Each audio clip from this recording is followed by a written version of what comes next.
The body was still warm when Tobias Hawkins found it. He had been tracking a wounded stag through the reed beds along the Greyvane River when the smell hit him copper and river mud, and something heavier underneath. His hound, a lean gray dog named Pell, dropped low and whined. Tobias notched an arrow without thinking, moving through the willows with the careful silence that 12 years of serving as the Lord of Amberton's chief huntsman had carved into his bones. The miller's son lay face down in the shallows where the current bent around a gravel bar. He was young, barely 20, and the back of his skull had been caved in by something heavy. Tobias crouched beside him, checked for breath, found none, and stood with his jaw tight and his eyes moving across the opposite bank. That was when he saw her. She stood at the tree line, chest rising and falling hard like she had been running. She was taller than any woman he had seen, taller than most men, and she was an orc. Her skin was the deep gray-green of river slate, her lower tusks curving up past her lip in 2 neat points. She wore a fitted set of travel leathers, a close-laced bodice the color of dark pine bark over a long-sleeved shirt the color of river clay, breeches tucked into knee boots with iron buckles, a short blade at her hip. Her black hair was braided back from her face in a single thick rope that hung over one shoulder. She was looking at the body. Then she was looking at him. Tobias straightened slowly, arrow still on the string but not drawn. "You find him," he said. His voice came out steady. He had learned long ago not to let his voice do what his pulse was doing. "I found him breathing," she said. Her voice was low even, with the faint, rolling consonants of an orcish accent shaped against a human tongue. 20 minutes ago, maybe more. I was crossing at the ford upstream. I heard him call out. By the time I reached the sound, he was already in the water. Did you see who did it? No.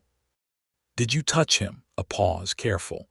I turned him over to see if he was alive. She looked at her hands. They were large, strong hands, and there was blood on the right one dried into the creases of her palm. He was not. Tobias looked at the body, looked at her hands, looked at the body again.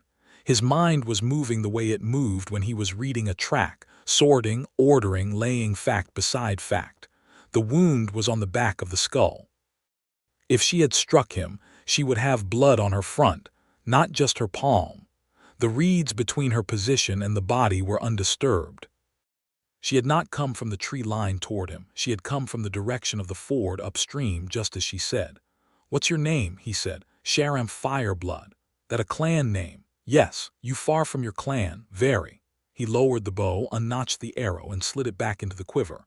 She watched him do it the way a hawk watches something it has not decided about yet. He walked to the river's edge, looked downstream toward the mill, then back at her. "My name is Tobias Hawkins. I'm the Lord's huntsman here. This is Amberton land and Amberton jurisdiction, which means in about an hour, when someone else finds this body, every man and his dog in that valley is going to come looking for who did it. He let that land. You being here with blood on your hand is going to look very bad for you." "I know," she said. "Do you have anywhere to go?" "Not in this valley." He studied her for 3 long seconds. Then he said, "Come with me," and turned and walked back into the willows. She did not move immediately.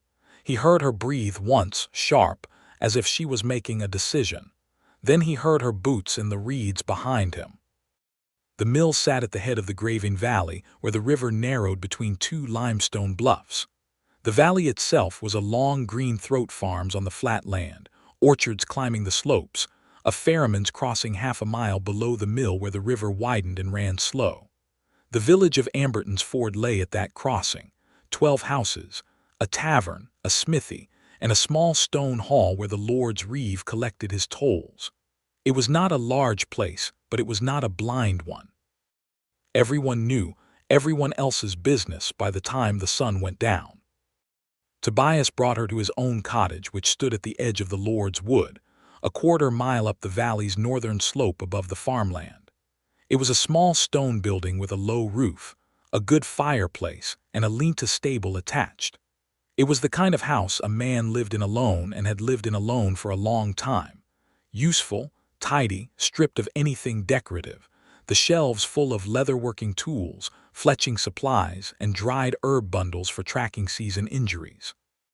He set his bow on its pegs and filled the kettle from the barrel by the door. "Sit if you like," he said. She did not sit. She stood in the middle of the room and looked at everything with those dark amber eyes, calm, measuring, giving nothing away. "You believe me," she said. It was not quite a question. "The blood is on your palm, not your knuckles," he said. "You turned him over like you said. The reeds below the ford are crushed going upstream and back, which matches your story. The wound on his skull is the kind a rock makes, not a blade or a fist. There are no orc boot prints in the gravel bar mud. There are human boot prints, narrow heel, going east." He set the kettle on the hook above the fire. "I believe you." Something moved through her face, not relief exactly. More like a wall taking one very small step back from a window. "Why bring me here?" she said. "Because when that boy's father finds the body, he's going to go to the Reeve, and the Reeve is going to go to Lord Amberton, and Lord Amberton is going to send men out looking. You're an orc alone with blood on your hand, and you don't know this valley. They would catch you in an hour and hang you in two." He looked at her steadily. "That would be unjust. You don't know me." "No," he agreed. "But I know what I read in those reeds, and I know that whoever did this walked east. So there's a killer loose in this valley, and instead of finding him, everyone's going to chase the wrong trail, and you're going to die for something you didn't do." He poured the water. "That offends me. Sit down, Sharamph Fireblood, and tell me what you were doing at the Greyvane ford." She sat. She had to fold herself to fit the chair, long legs angled, elbows on her knees, that thick braid falling forward. She was striking in a way that was hard to look away from, and Tobias was careful not to stare. She had been traveling alone for 3 weeks, she told him. Her clan, the Fireblood, ranged the high country north of the Amberton Mountains, but she had come south on her own business, a debt owed to a human trader in the town of Calver, 3 days east. She had planned to cross the Greyvane at the ford and follow the river road. She had not planned to find a dying boy in the shallows. "Did you pass anyone on the road?" Tobias asked. She nodded slowly. "A man, heavy-set, brown coat, good boots, traveling fast, coming away from the direction of the mill." He did not look at me. "Coming from the mill, going east." Tobias stared at the fire. "The miller's name is Brace. His son was Perrin. The miller has a business partner in Calver. Man named Votten Hale, who handles the grain contracts. You think this Hale? I think it's worth knowing where Votten Hale was this afternoon." He looked at her. "But that means I need to ride to Calver, and you need to stay here and be invisible." "I am not good at invisible," she said flatly. "I know, you're very tall." He said it without cruelty, and something around her eyes shifted slightly, not quite humor, but close. "Stay away from the windows. Sleep in the lean-to if you hear riders on the slope. And if they find me here, they won't find you. I've been keeping this cottage for 12 years, and no one comes up that slope without Pell barking first." He looked at the gray hound, who was asleep by the fire with absolute commitment to his rest. "He's better than he looks." She looked at the dog. Then she looked at Tobias. "Why are you doing this?" she said again, and this time it was heavier, like she genuinely did not understand the answer. He considered it honestly. "Because I've spent 12 years in these woods watching how things get read wrong when people look at what they expect to see instead of what's actually there," he said. "And because the man who did this is going to keep walking east, and no one is going to look for him if everyone's looking at you." He left her with bread, cheese, a jug of water, and a good blanket, and rode east toward Calver before the hour was out. The news of Perrin Brace's death hit the valley fast. By the time Tobias passed the ferryman's crossing, Gorm the ferryman was already on the east bank, speaking in loud, gesturing clumps with 2 farmhands and a woman from the mill house. He caught the word orc twice before he was fully past. He rode on.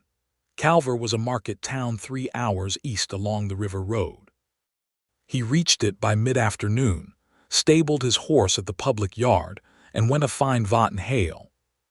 He found him in the grain merchant's office beside the East Market, and Hale was nervous in the way of a man who had been running on frightened energy and had almost burned through it.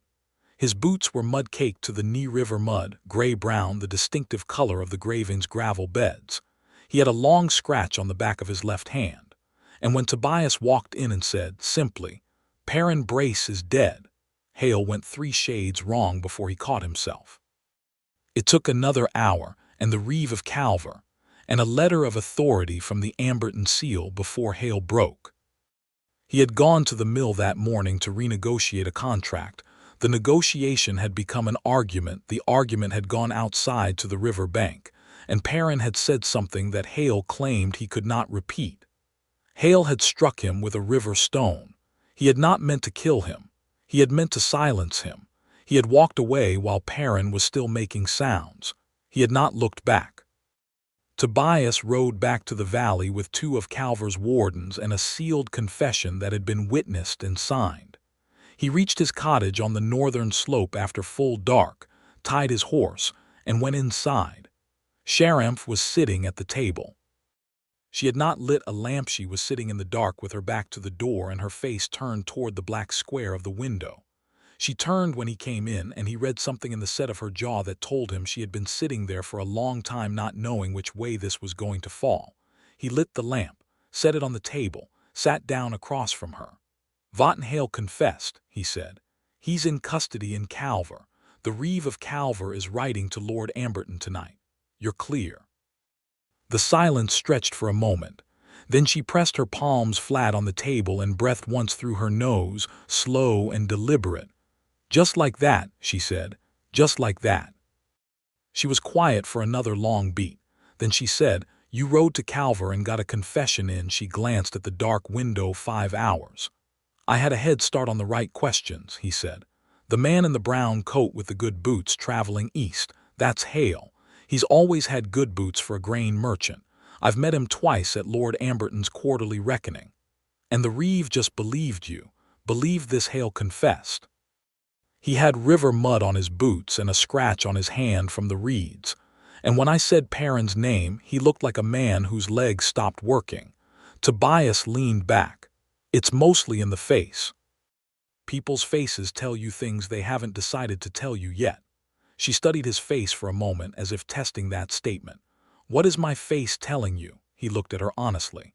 "That you are more relieved than you're going to admit out loud, and that you're not sure what to do with a human who helped you without wanting anything for it." Something moved behind her amber eyes, not quite surprise, something older than surprise. "What do you want for it?" she said, low, direct. "Nothing," he said. "Go to Calver, settle your debt with your trader, go home." She was quiet. "Then I could track with you," he blinked. "I'm sorry, you're a huntsman, I'm a good tracker." "Better than you, probably." She said it without arrogance, as a plain statement of fact. "My clan reads ground that your human rangers call unreadable. I could work alongside you for a few days, as payment." "That's not— I know it's not payment you asked for," she said. "It's the payment I'm offering, because a debt that goes unsettled sits badly on me." She met his eyes. "Besides, I want to see how you read ground." He looked at her for a long moment. Pell lifted his gray head from the fireside, looked at Sharamph, wagged once and laid his head back down. "Fine," Tobias said, "but we start at dawn. I've got a wounded stag I was tracking before all this, and that wound is going to fester if I don't find him by morning." She found the stag in 2 hours. She found it because she knelt in a frost-stiffened patch of sedge on the south bank of the river, and read the bent stems the way another person might read a letter, unhurried and precise, her fingers moving through the grass without disturbing it further.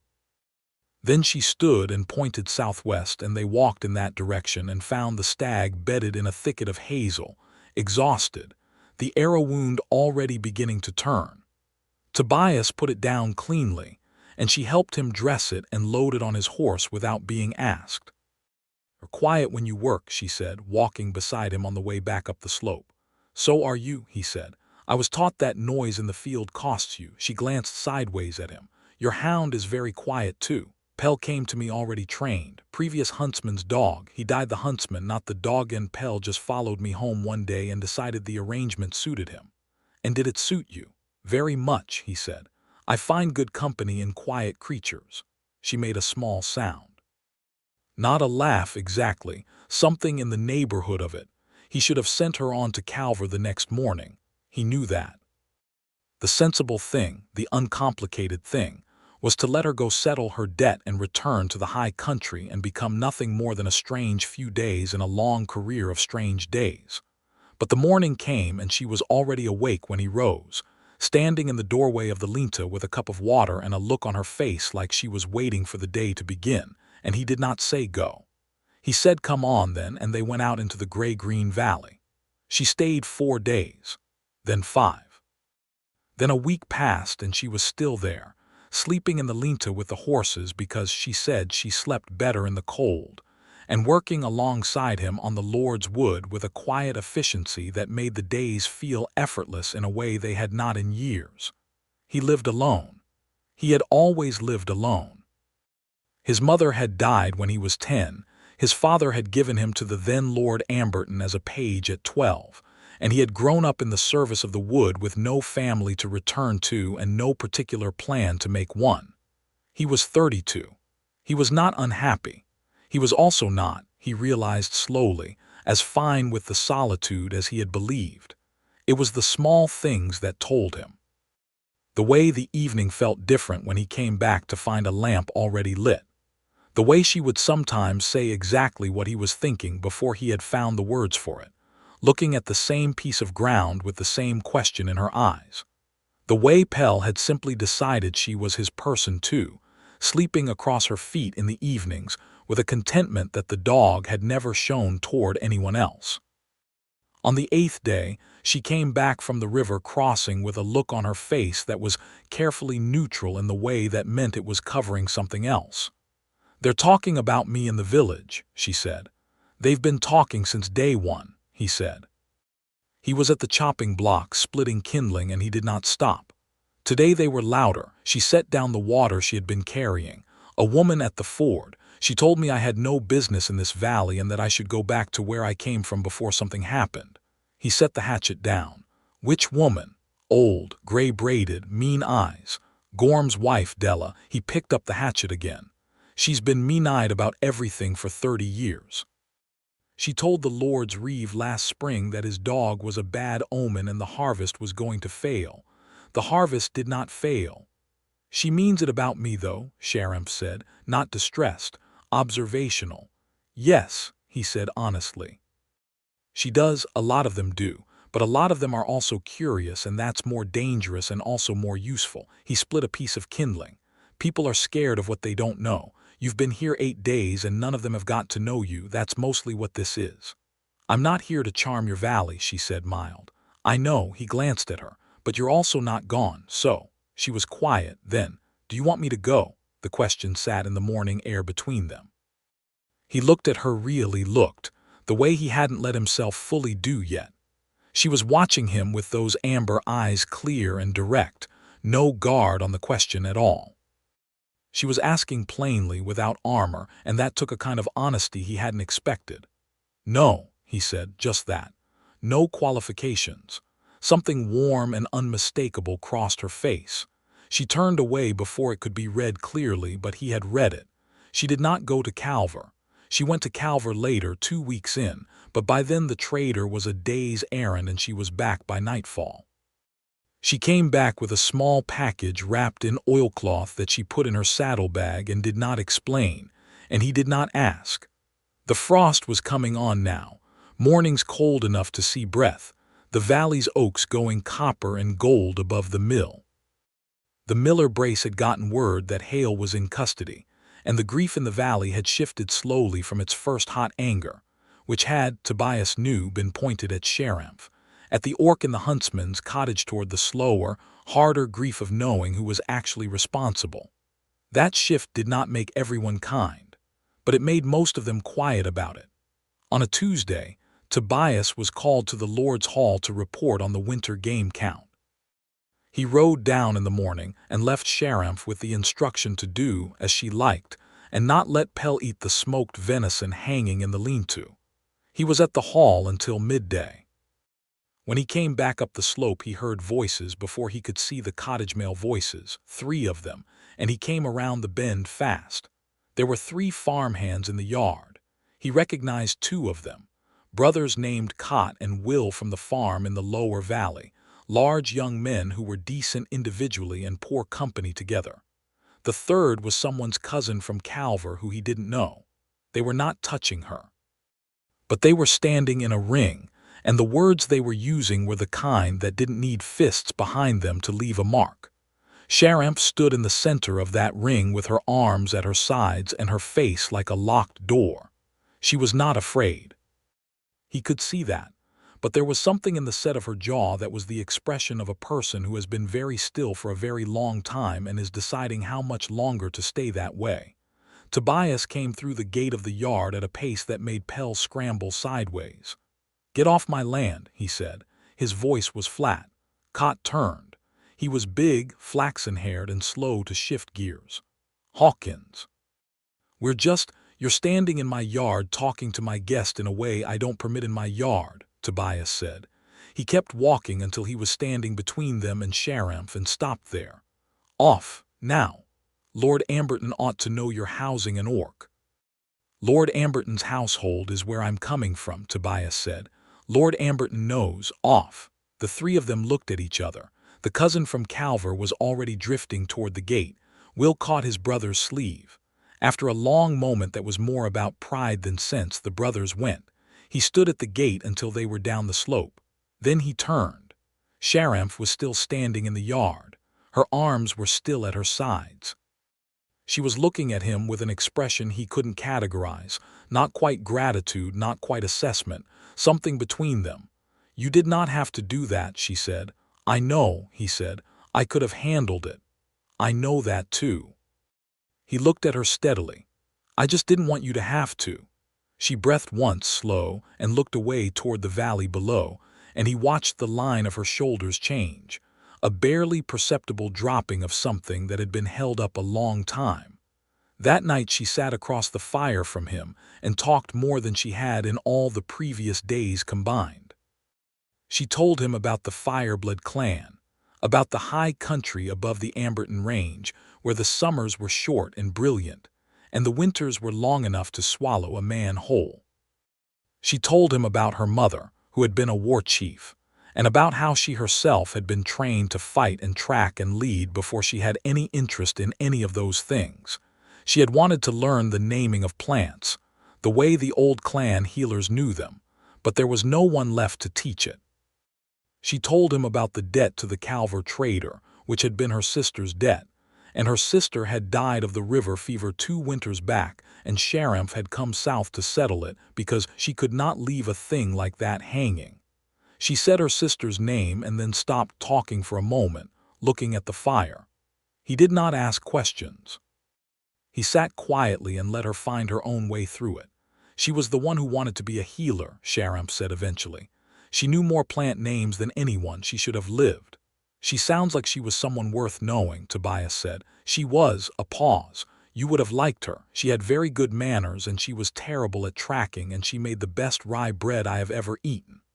"I would have liked her," he agreed. She looked at him across the fire. The firelight moved on the planes of her face, on the curve of her tusks, and he thought again, as he kept finding himself thinking, that she was remarkable to look at. Not in the way of a painting or a carving. In the way of something real and alive and absolutely itself. "What happened to your family?" she asked. So he told her. His mother at 10. His father, who had been living but might as well have been absent after that, finally dying of drink when Tobias was at the Lord's service. The years of learning the wood as a way of learning to need no one, to be sufficient and alone and not mind it. The way he had built his life tight and sensible and impenetrable, and how, now that he was thinking about it, he was not certain that impenetrable was actually what he had wanted. 12 years alone in this cottage," she said, quiet. "It's a good cottage," he said. "It is," she said. "It's also very quiet at night." He looked at her. She was looking at the fire. He thought about saying something and then did not, and the fire burned between them.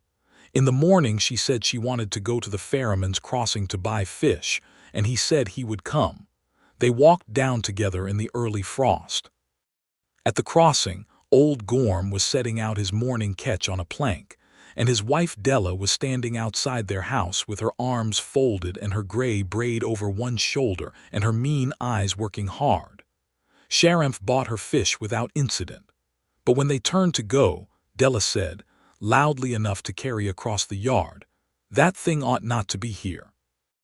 Bad enough it's in the valley, now it's at the crossing." Tobias stopped. He turned around.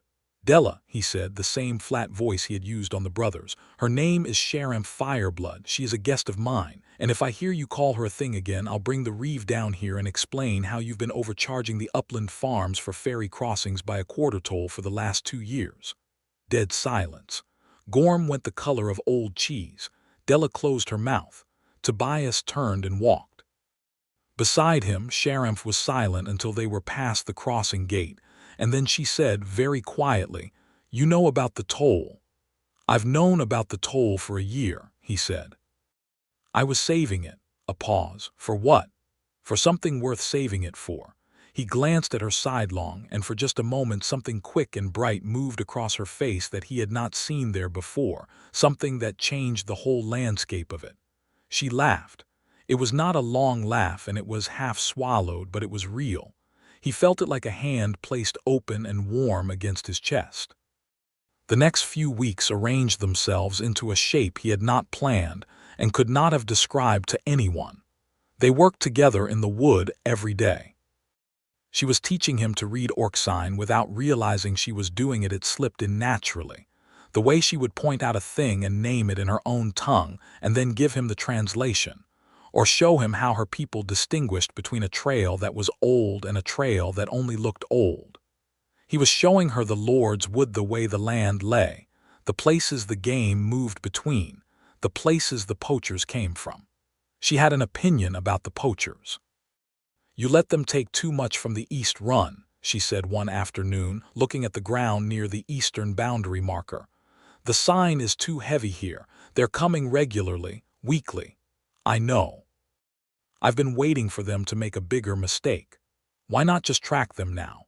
Because if I catch the ones who come, I'll miss the one who sends them," he said. "There's a middleman, someone in Amberton's Ford who buys what they take." She looked at him. "You think slowly on purpose," she said, and it was not quite a criticism and not quite a compliment. "I think at the speed the problem needs," he said. She considered this. "That is either wise or lazy." "Some days both," he admitted. She made that almost laugh sound again. He was collecting those the way some men collect coins. He was becoming embarrassed about it and did not plan to stop. There was an evening she came in from the Linta with her braid loose and her face flushed from the cold, and she stopped in the middle of the room and said, "I should go to Calver. My business is settled and my clan will wonder where I am." And he was putting wood on the fire and he stilled completely. He did not turn around. "Yes," he said.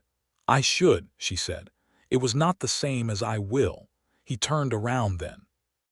She was standing in the middle of the room with her arms at her sides, which he had learned was what she did when she was being honest and had not decided to protect it yet. "You could also stay," he said, "if you wanted to. Your lord is not my mother and doesn't govern what happens in my cottage." He looked at her.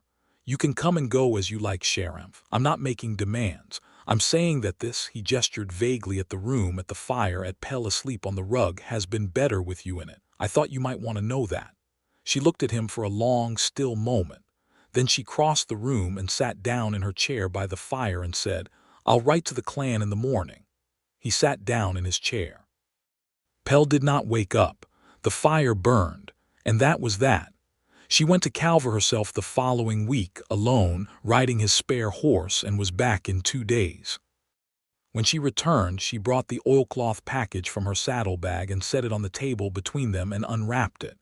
Inside was a small clay jar sealed with wax and a folded piece of birch bark covered in flowing orc script. "My sister's plant notes," she said. "The trader in Calver had them. My sister had left them as a pledge on the debt, part of what I came south to retrieve." She smoothed the birch bark. "The jar is a salve she made, for deep wounds.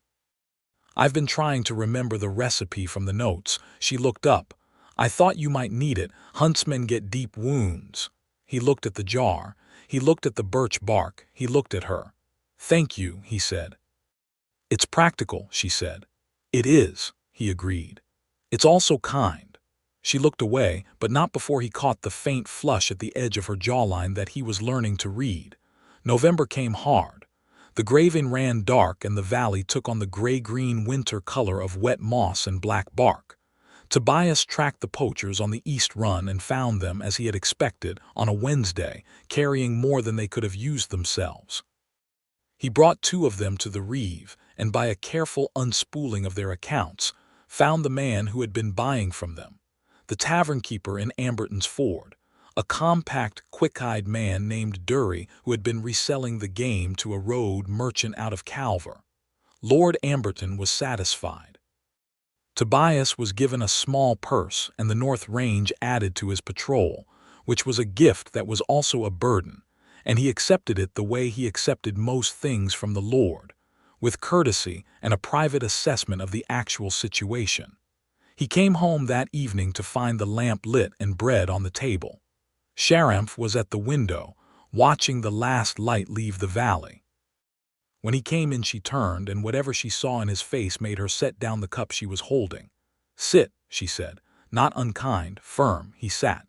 She put food in front of him and sat across from him and watched him eat in the way she had of watching, not hovering, not demanding, just present, attending. "You solved your poacher problem," she said. "Yes. And the Lord gave you more work for solving it. He always does." "That's a very poor reward system," she said. "Welcome to the Lord's service." He ate, but the North Range is good woodland, heavy game. He just doesn't have anyone else to patrol it. "You could use a second tracker," she said, carefully neutral. He looked up at her. "Is that an offer?" "It's an observation," she said, and there was the almost laugh in her voice, barely reined in. "I am very good at the North Range." "You've never been to the North Range." "I would be very good at it," she said, unperturbed. He set down his fork. He looked at her across the table in the warm lamplight, her black braid over one shoulder, her amber eyes level and direct, and he felt something shift in his chest, not a small thing, a real thing, the kind that rearranges the furniture. "Then come with me to the North Range," he said. She held his gaze for a moment. Then she reached across the table and took the last piece of bread off his plate. "Tomorrow," she said. He was smiling when he looked back down at his plate and discovered the bread was gone. He did not try to stop smiling. The North Range was a day's ride into the high ground where the valley's gentle farmland gave way to steep mixed forest and outcrops of pale limestone. The game was heavier there: red deer, boar, a few mountain cats in the rock faces. It was country that required attention and rewarded it, and Sharamph moved through it with an ease that made him feel, for the first time, like a mediocre tracker, which was not a feeling he was used to. "You're looking at the ground too often," she said, picking her way through a stand of oakan fern without looking at the ground at all. "That's where the tracks are," he said. "The tracks are where the tracks are, but the animal is ahead of you, not below you." She stopped, turned, and looked up at the limestone outcrops above the tree line. "The boar bed under that overhang on the western face in cold weather, not in the valley floor where you've been setting the winter count traps, up there." "That's an hour's climb," he said. "Yes." She resumed walking. He followed her up the limestone face with Pell scrambling below them, and she was right, and he was not surprised that she was right, and he was also deeply pleased by the fact that she was right in the way that he was pleased by a well-read track or an elegant solution to a problem. He told her so. She looked at him. "You're not bothered," she said, "by you being right." "No, why would I be? Most men are bothered." She said it plainly, without bitterness. "Most men haven't worked alone long enough to know how good it feels when someone else actually knows what they're doing," he said. She was quiet for a moment. Then, "I like how you think, Tobias Hawkins." It was the first time she had used his full name. It moved through him like a key turning. That evening they made camp in the high wood rather than ride back in the dark. He built a fire against the limestone face, and she settled across from him, her braid loose now, her back against the rock. Above them the sky was a cold blaze of stars in the thin high country air. Pell was between them, turned upside down with his feet in the air in a display of theatrical comfort. "My clan will want to know where I am by the spring thaw," she said to the fire. "What will you tell them?" She was quiet. "I don't know yet," she said. He looked at her, the firelight on her face, the way the stars reflected faintly in her amber eyes. "What do you want to tell them?" he said quietly. She turned her head and looked at him directly, and this time there was no lowering of her gaze, no careful neutrality. She held his eyes with hers and said, "That I found something worth staying for." The fire snapped.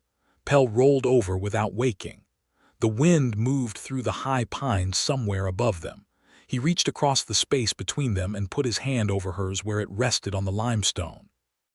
Her hands were larger than his, strong, warm despite the cold air. She looked down at his hand on hers. Then she turned her hand over and closed her fingers around his. They sat like that for a long time without speaking.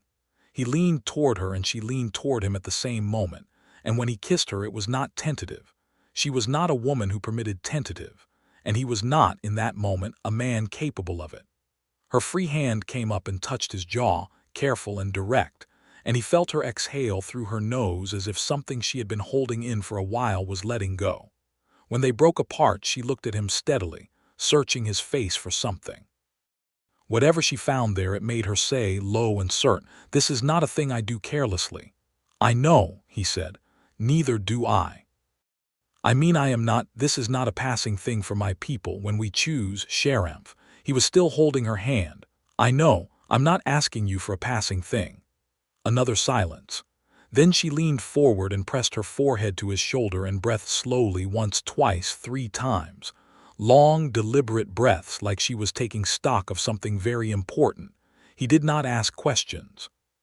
He sat still and let her have that moment, whatever it was.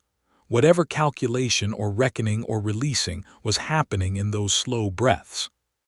He put his free arm around her shoulders and held her, steady and quiet, and the fire burned low and the stars wheeled overhead and Pell slept between them like a small gray anchor. After a long moment she lifted her head. She looked at him with her eyes very clear. "My people have a claiming," she said, "a mark between people who." She stopped. "I'm explaining this very badly." "Tell me how it works," he said. "It's a bite," she said, watching his face carefully. "On the shoulder. Where the neck meets the shoulder. It marks a person as chosen, claimed by an orc." She was holding absolutely still. "It's not just a custom, it matters. It means something very specific to my people. That I have chosen you and that the choice is not reversible. It does not leave you, either of you." He looked at her for a long, clear moment. "And you're telling me this because I want to," she said, with the particular gravity of a very honest person saying a very simple and enormous thing. "If you want it, if you understand what it means." "It means you choose me," he said. "Yes. And it's not reversible." "No." He considered that. He considered it the way he considered a difficult read of the ground, fully, carefully, without rushing to the answer. And then he said, "All right." She blinked. "All right." I said, "All right." He looked at her. "I'm not afraid of permanence, Sharamph. I've been living in the same cottage for 12 years. I'm very comfortable with permanence." Something extraordinary happened to her face. It did not go soft exactly. She was not a soft woman. But something in it opened, like a door in a house that had been shut against the weather for a very long time being opened because the weather had turned fine. She reached up and moved the collar of his shirt aside, her fingers careful and sure on the lacing at his throat. She pressed her lips briefly to the place where his neck met his shoulder. He felt the warmth of her breath there. Then the gentle pressure of her tusks against his skin, a strange and oddly careful sensation, and then the bite. It was not painless, but it was not violent. It was precise and firm, and it lasted only a moment. When she lifted her head, her amber eyes were very dark. He felt the mark there, warm and specific as a brand. "There," she said quietly. "There," he agreed. She kissed him again, and this time it was slower and more certain, and the fire burned down to coals. And in the morning they came back down from the North Range together, with the sun coming over the limestone face and painting the valley below them in gold. It was Della who found out first. He had not tried to hide it exactly. He had simply not announced it. He and Sharamph were not in the habit of public declarations. They worked together, came and went from the cottage together, ate together and slept under the same roof, and if the valley noticed, and the valley certainly noticed neither of them made a particular point of it. He thought the whole thing might arrange itself quietly. He was wrong. It was a market day in Amberton's Ford, 3 weeks after the night on the limestone. They were at the market stalls together, because she needed new bootlaces, and he needed fletching materials, and Pell needed to be out of the cottage before he ate the door frame from boredom. The market was not large, 6 stalls, a few farm wagons, the usual cluster of people from the valley farms, but it was the closest thing the valley had to a public gathering, and they were together in it in plain sight. He was at the Fletcher's stall when he heard the voice behind him, sharp and clear, carrying the way Della's voice always carried, designed to be heard at 50 paces. "Look at the huntsman's neck, look at that. She's marked him like cattle." He went still. At the stall beside him, Sharamph went very still. He turned around. Half the market had already turned. He could feel it, the eyes, the shift in air, the way a crowd goes electric when something has happened that people don't know the shape of yet. Della was standing 15 feet away with 2 women from the farm houses, all 3 of them looking at the mark on his neck where his collar had slipped. It would be visible. It had healed into a distinct, deliberate shape, and anyone who knew what it was would recognize it immediately, and even those who did not know would understand that it was significant. The Reeve was at the market. Lord Amberton's steward was at the market. Cot and Will were there, and their cousin, and the miller Brace was there, which was the worst of it, a grieving father who had reason to be angry at the world and was looking for somewhere to put it. "She's put her mark on him," Della said again, louder, stepping forward. "That's or claiming, that's what she's done. Our huntsman, Lord's huntsman, like an animal." Sharamph was at his shoulder now. He felt her beside him, not quite touching, but close. He could feel the stillness in her, the particular stillness that was very different from calm, the kind that was a held breath before something moved. He stepped forward. "Her name is Sharamph Fireblood," he said. He had used his flat voice twice in this valley, both times before today. He put it on now like a coat. "She is my partner in the North Range Patrol. She is my guest, and she is," he let a breath out slowly, "she is also mine, and I am hers, and that is between us and no concern of this market." Complete silence. Even the wind seemed to pause. "You're an idiot," Della said, but her voice had gone slightly unsure, the way a voice does when the audience is not responding the way you expected. The miller Brace cleared his throat. He was a broad, heavy man with a gray beard and red eyes that had been red for a month. He looked at Sharamph. He looked at Tobias. "She clear," he said, and he meant it plainly. Was she cleared of his son's death? Was there no question? "Vattenhale confessed and is held in Calver," Tobias said. "She had nothing to do with Perrin's death. She found him in the water and tried to help him. That is all." Brace was quiet for a long moment. Then he said, "All right," in a voice like something very heavy being set down, and turned back to the flour merchant. The crowd did not dissolve, but it changed shape, became less a mob and more just a market, people looking away, conversations resuming at a slightly too loud pitch. The steward cleared his throat and moved on. Cot and Will drifted away without meeting anyone's eyes. Della stood her ground for a moment longer, mean eyes moving between Tobias and Sharamph. Then her husband put his hand on her arm and she let herself be turned. Tobias turned to Sharamph. She was looking at him with an expression he had never seen on her face before, something that was not quite the thing she had shown him on the night of the fire, not quite anything he had a name for yet, raw and wide open, and very, very present. He picked up his fletching materials from the stall behind him. "Did you get your boot laces?" he said. She stared at him for a moment. Then she held up a length of brown leather cord. "Good," he said. "Let's go home." They walked through the market and out the gate and up the slope together, Pell trotting ahead of them, and she did not say anything until they were on the path through the Lord's Wood, where the oaks closed overhead and the valley sounds dropped away. Then she stopped walking. He stopped too and turned. She crossed the distance between them in 2 steps and put her hands on his face, both hands, careful and deliberate, and kissed him. Not gently. Like she had made a decision, and the decision was permanent, and she wanted him to know it through his bones. When she stopped, she kept her hands on his face. She looked at him. "You are the strangest man I have ever met," she said. "I've been told I'm unremarkable," he said. "Then you have been told wrong," she said, fierce and clear, "by people who cannot read." He put his hands over hers, still cupping his face, and held them there. "Come on," he said after a moment. "The venison needs checking." She made a sound that was fully a laugh, this time real and warm, and carried up through the oaks into the gray winter sky, and followed him up the path. December settled into the valley like a long gray hand. The Greyvane ran cold and clear, and the last of the autumn color had gone from the slopes, leaving everything the brown and black of winter wood.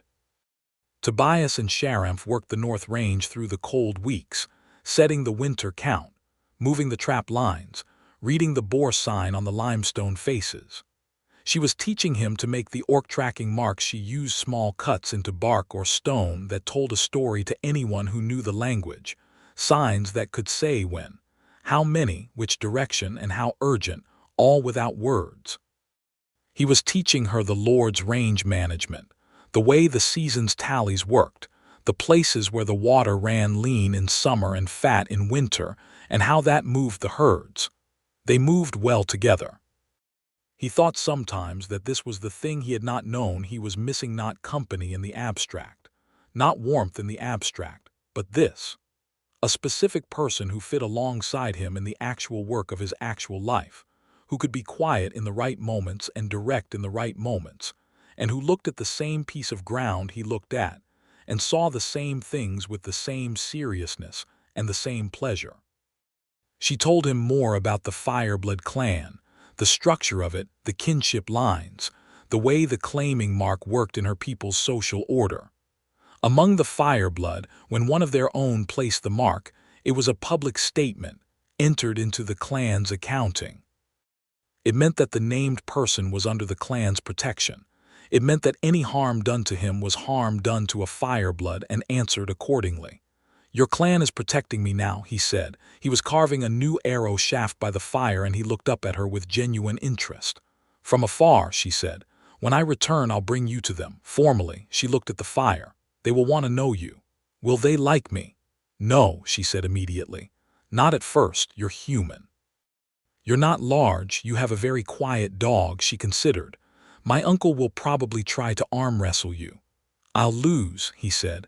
"Obviously, it doesn't matter. It's about whether you're willing." She looked at him. "You're willing to be made a fool of by my uncle." "I'm willing to meet your family," he said. "The fool-making is just part of it." She watched him for a moment. Then she said, "You really are going to be all right with all of this?" "I already am all right with all of this," he said. She leaned forward across the space between their chairs and took the arrow shaft out of his hands and set it aside. And then she was there, right there, and the fire was bright, and Pell obligingly moved to the far end of the rug. She kissed him slowly this time, the way she did when she was not making a statement but simply taking her time with something she had decided she wanted.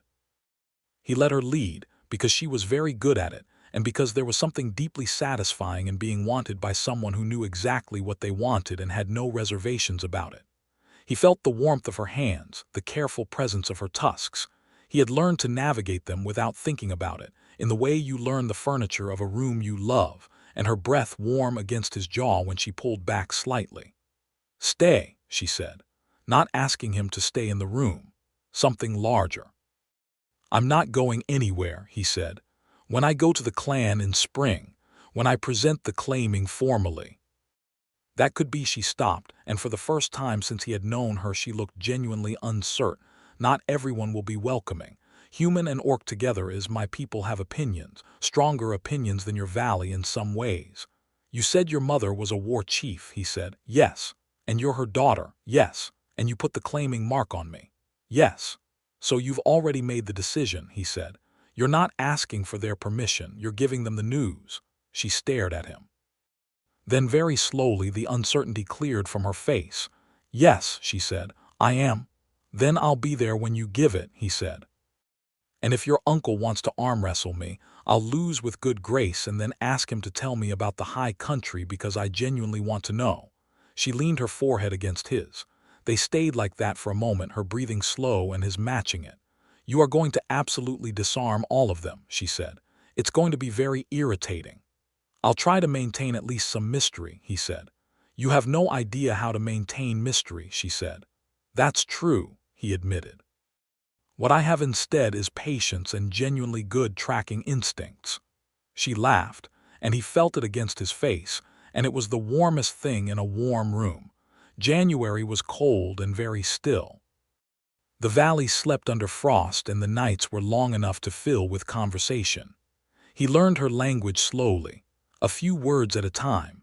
She was an unexpectedly patient teacher, correcting him without impatience, offering the word again if he got it wrong, going back over the orc script on the bark when he struggled with it. She had started copying out her sister's plant notes more legibly, working through the recipe for the wound salve. And there was something in watching her sit at his table by lamplight with the birch bark pages spread out, and her brow furrowed in careful concentration that made the cottage feel, for the first time, like a home rather than a convenient shelter. He told her this one evening. She looked up from the pages. "A shelter and a home are not the same thing," she said. "No, the shelter just keeps weather out. The home is the quality of what's inside it." He looked at the lamp, at the pages, at her hands on the table. "This place has been a shelter for a long time. I didn't notice when it changed." She looked at him steadily. "When do you think it changed?" He thought about it honestly. "When you sat across this table and told me about your sister," he said. "And I understood that you don't share that kind of thing easily, and you were sharing it with me." She was quiet for a moment. Then she looked back at the pages, but not before he saw what that had done to her face. He picked up his whittling knife and went back to the arrow shaft. The fire burned between them, and the frost built up on the window glass, and outside the valley was silent under its cold sky. In February, a letter came from Lord Amberton's hall. It was carried by the hall's page boy, a nervous 12-year-old named Alec, who had clearly been told that the letter was important and was taking this very seriously. He handed it to Tobias at the door and cast one wide-eyed look at Sharamph, who was at the table behind him, and then turned and fled back down the slope at a run. The letter was brief. Lord Amberton had received a formal inquiry from the Reeve of Calver regarding the status of the Greyvane Valley's game rights. A consortium of landowners east of the Calver border wanted to extend their holdings into the valley. Part of the inquiry concerned the huntsman's position and whether it was considered a fixed appointment or could be reassigned with a change of land tenure. Tobias read it twice. Then he handed it to Sharamph. She read it once. "He's thinking about selling," she said. "Or using the threat of it to get a better toll concession from Calver. It's what he did with the East Ferry rights 3 years ago. And if he actually sells, then whoever buys the valley either keeps me on or they don't." He looked at the fire. "The land is the Lord's, the appointment is the Lord's, the cottage is the Lord's. But the work is yours," she said quietly. "The 12 years of it, the knowledge of this wood." "Yes," he was quiet for a moment. "But I've never owned anything in my life, Sharamph. I've always worked on someone else's land. That's the life." She looked at the letter and then at him. "What do you want?" she said. "Not what is the life." "What do you want?" He thought about it. "I want to keep working this wood," he said. "I want to keep working the North Range. He stopped. "I want what's in this room." She set the letter on the table. She looked at him. "Then we keep it," she said, with the simplicity of someone for whom the decision was not complicated. "It may not be our decision to. We keep it," she said again firmly. "Whatever comes, you know this wood better than anyone who could buy it. If this Calver consortium wants the valley, they're going to need someone who can manage the game rights without destroying the stock in 3 seasons. That person is you. And if they're smart enough to buy the valley, they're smart enough to know that." She looked at him steadily. "We go to Lord Amberton and you make the case, not asking, presenting. As I would tell my clan about the claiming, not asking permission, giving the news."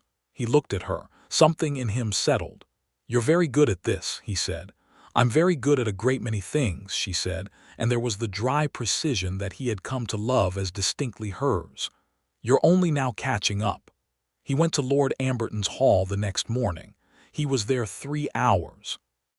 When he came back, Sharamph was on the limestone outcrop above the cottage where she sometimes went to think, sitting on the rock with her legs folded and her braid loose in the wind, and he came up the path and she watched him come.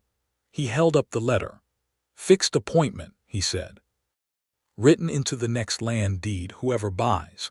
The huntsman's position and the cottage are tied to the game rights, which are the most valuable part of the valley and go with the land regardless of the owner." He sat down on the rock beside her. He wasn't happy about it, but he agreed it was the sensible arrangement. She looked at the letter. Then she looked at him. "How did you convince him?"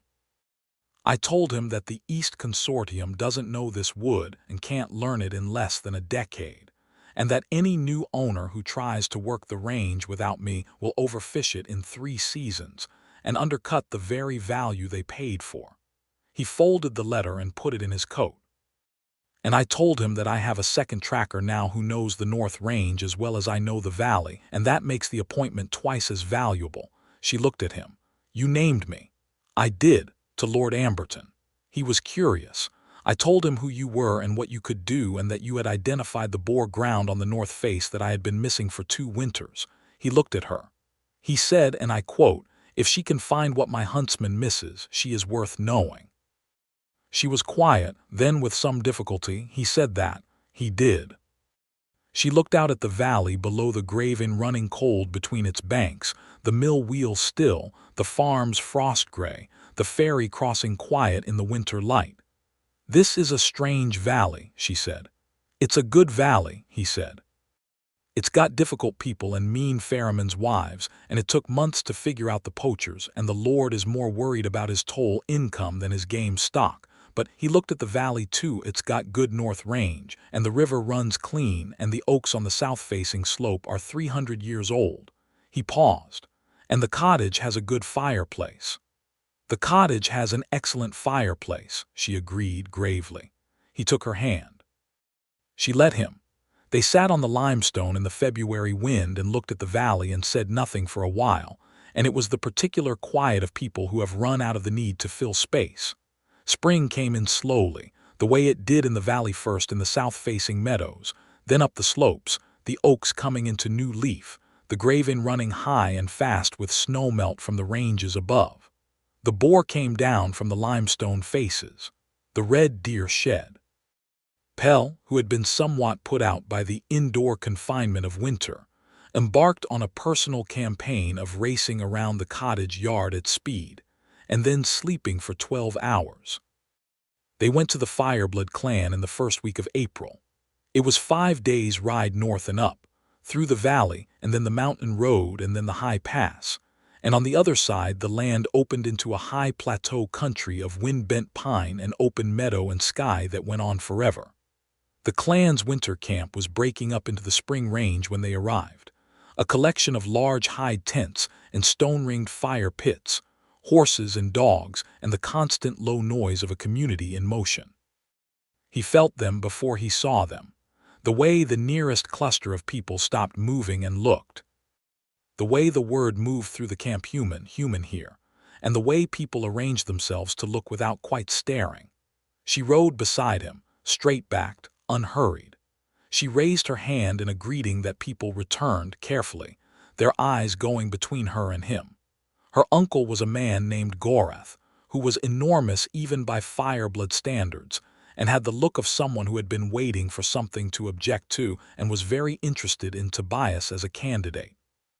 He looked Tobias up and down, at length, and said something in the Fireblood tongue that made several people nearby press their lips together. Sharamph said something back, crisp and short, and then looked at Tobias and said, "He wants to know if you're actually useful or just decorative." "Tell him I'm useful," Tobias said, "and ask him if he wants to see the orc track marking system I've been learning, because I've been practicing and I want an expert opinion." She translated. There was a pause. Then Gorath's expression shifted slightly from assessment to something more complicated, and he said something. "He says," Sharamph translated, "that he will look at your marks after dinner and decide if you're worth anything." "Fair enough," Tobias said. He looked at Gorath steadily and said, "Thank you for having me." Goreth looked at him for a long moment. Then he turned and went to the fire, which Tobias took as the first available signal that he had not immediately failed. The presentation of the claiming was done publicly, at the fire circle after the evening meal, with the full clan assembled. Sharamph spoke in the Fireblood tongue, clear and unhurried, and he stood beside her and understood about a fifth of it and stood straight regardless. When she was done, there was a silence that lasted perhaps 10 seconds, long enough to feel like a great deal, and then her uncle Goreth said something very short. "He says the human reads ground like a half-blind cub," Sharamph translated quietly. "That's fair," Tobias murmured. "But," she continued, "he says he has seen worse choices." "Is that a compliment?" From Goreth, yes, profoundly.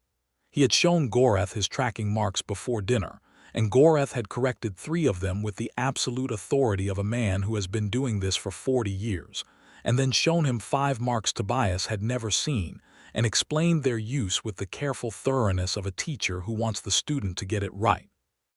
Tobias had copied them into his field book, while Goreth watched with the expression of someone being moderately impressed against his will. The clan did not become friendly quickly. They were watchful and some of them were cold, and one young warrior named Preth was openly hostile in the way of someone who wanted to be tested. Tobias did not take the bait. He helped where help was needed with horses, with firewood, with the practical business of a camp breaking for the season, and he asked questions and listened to the answers, and did not pretend to know things he did not know. After 4 days, Preth stopped being openly hostile and became merely distant, which Sharamph told him was about as much as he was likely to get from Preth. Her mother was not present. She had died 3 winters past, of an illness that had moved through the clan during a hard year. But the clan's current war chief, a woman named Ibrith who had been her mother's second, looked at Tobias very carefully on the 2nd day and said something to Sharamph that made Sharamph go very quiet. What did she say? He asked that evening in the tent Sharamph had set up at the camp's edge. "She said my mother would have tested you more harshly," Sharamph said. "But," she looked at him, "but she would not have been displeased." He took that in. "I'll take it," he said. She came to him in the firelight of the tent and put her hands on his face again, the way she had on the path through the Lord's wood, and looked at him. "Thank you," she said, "for coming, for being yourself. Here. Where it's harder." "It's not harder," he said. "It's different, that's all. For most men it would be harder." "I'm not most men," he said simply, without arrogance, as a plain fact, and she looked at him with that open, extraordinary expression that still did something to his chest every single time. "No," she said, "you are not." They left the clan 5 days later, back down the mountain road and through the pass and down into the valley country. On the 2nd day's ride, in the high pine country where the road ran along a ridge above a long valley, she brought her horse alongside his and they rode side by side with the view opening out on their left range after range of blue-gray mountain going south toward the Greyvane, the land below it the green and brown of spring farms. "Goreth is going to come south in the summer," she said, "to see the range. The Fireblood Range or the Lord's North Range. Both, I think. He'll call it a scouting trip. It's also going to be him deciding whether you live up to what I've said about you." "What have you said about me?" She was quiet for a moment. "The truth," she said. "That you think slowly on purpose and you read ground honestly and you stood in front of me in a market yard when it would have been easier not to." He rode for a while. Then, "Is that enough for him?" "It was enough for me," she said, "and I'm harder to convince than Goreth." He looked at her, riding beside him in the morning light, the high country opening behind her and the valley country opening ahead, her black braid over her shoulder and her amber eyes on the road, and he thought with the particular clarity of someone who has been paying close attention for months. This is what it is. This is what it feels like to be chosen by someone who does not have to choose you, who could have gone anywhere and looked at anyone and instead looked at you and said yes. The weight of that was not small. He had been alone for a very long time, and he had told himself he was fine and he had been mostly truthful about it. And now, he was not alone, and it turned out there was no comparison at all.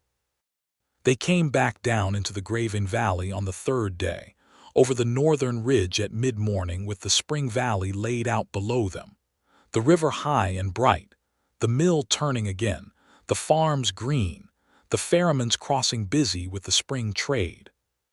The cottage was visible on the northern slope, small and stone-gray against the new-leafed oaks.